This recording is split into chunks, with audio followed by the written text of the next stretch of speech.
Voici la dame par laquelle le complot de la balkanisation de la RDC a été démasqué. Il s'agit de Béatrice Safari, épouse de Roukoumera, coordonnateur du M23 chargé de la mise en œuvre de la déclaration de Nairobi. Tout est parti d'une simple et banale fouille, qui d'ailleurs est de routine le 18 avril 2018 à 13 h, à la barrière entre la RDC et le Rwanda, plus précisément à Goma. Quelle ne fut pas la surprise de découvrir sur elle ces documents très sensibles. On y voit un mouvement intitulé Front pour la restauration du Congo, FRC en cycle. Et ce qui est troublant, c'est que ce front est en connivence avec les M23 et le RASOP de Moïse Katumbi Chapwe et d'autres structures avec des objectifs bien définis et des répartitions des responsabilités une fois que leur forfait sera commis. Entendez par forfait accéder au pouvoir par des voies illégales et illicites. L'arrestation de cette dame n'est pas anodine.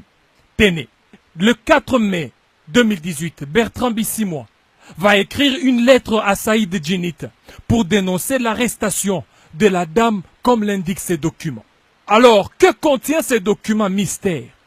En le feuilletant, l'on se rend compte que ce document est composé de deux grandes structures politiques et militaires. Le RASOP de Katumbi Chapwe et les ex-M23. Parmi les objectifs poursuivis de ces fameux fronts, c'est d'engager les révolutions, faire adhérer des membres. Déjà l'on signale l'enrôlement ces derniers temps des jeunes dans le mouvement des rébellions vers le Rwanda et l'Ouganda. Et d'autres objectifs encore, c'est de faire tomber les villes progressivement et renverser les institutions légalement établies. Revoir la Constitution, surtout la loi sur la nationalité. Instaurer la transition de 3 à 5 ans, voilà l'essence d'une transition sans Joseph Kabila, clamée haut et fort par certains politiciens.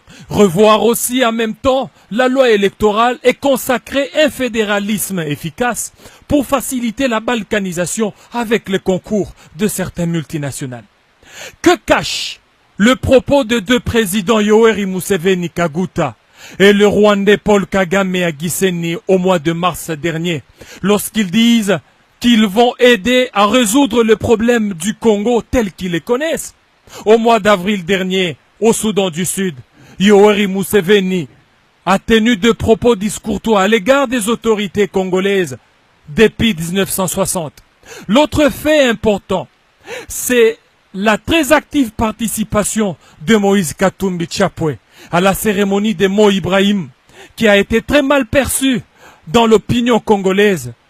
Et dans ces stratégies, l'homme de Kashobwe met en contribution les services de Madame C, d'origine burundaise, devenue très active entre Pretoria et Kampala, où elle sollicite l'appui logistique militaire de ces pays, avec le soutien d'un président de l'Union africaine, mais malheureusement anti-panafricain. Désormais, plus rien ne sera comme avant.